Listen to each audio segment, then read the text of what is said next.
Good evening, ladies and gentlemen, boys and girls.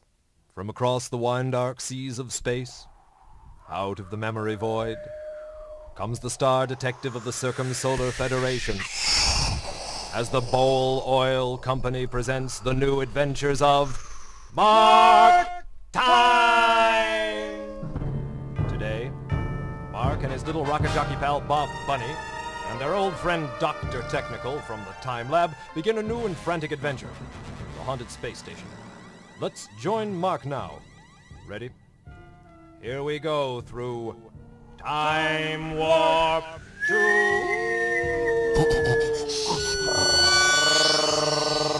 Well, Dad blasted Mark, if I hadn't blasted my blasted asteroid out of that blasted war zone when I did and picked you fellers up out of that ice cave where you're suffering from exposition, you'd still be harvesting night soil for that Prince Arcturus. That's for sure, Doc. But Mr. Time and me just weren't cut out to be galaxy slaves.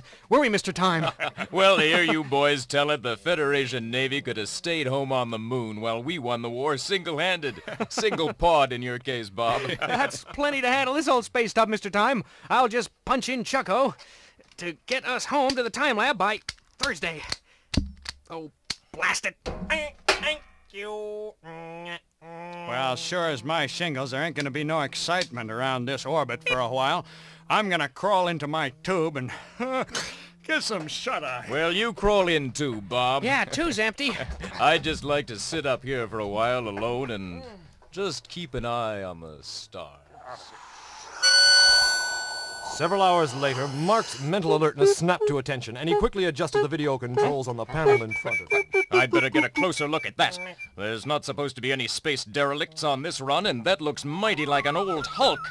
Bob? Doc? Solar flares, Mr. Time. What's the trouble? Well, you listen here, Mark. Now, the sooner I get to sleep... Oh, what you got there on the video screen? Well, that's just what I'm trying to determine. It's a round, spherical ship.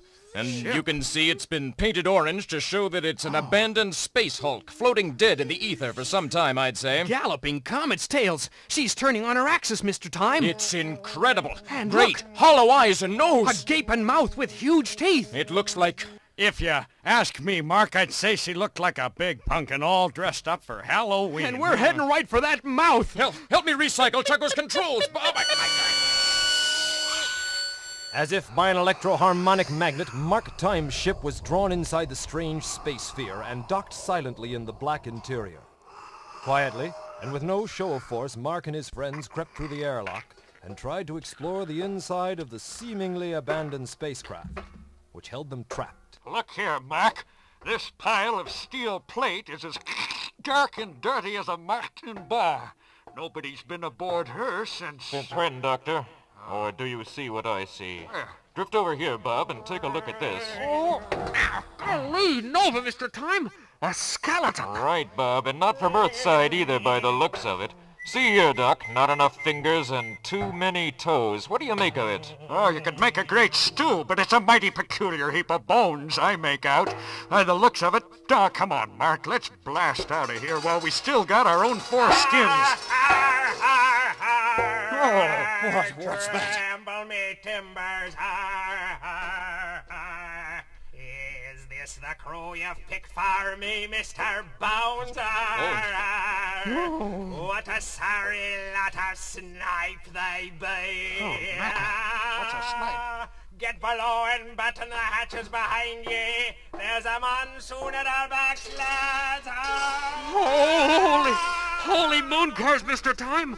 Who or what was that? I don't know yet, Bob, but I think we're gonna have a chance to find out. Look there! Our spaceship! It's turning white as a moon bunny, Doc. The thunder and lizards, it's gone! What will Mark and his frightened friends do now?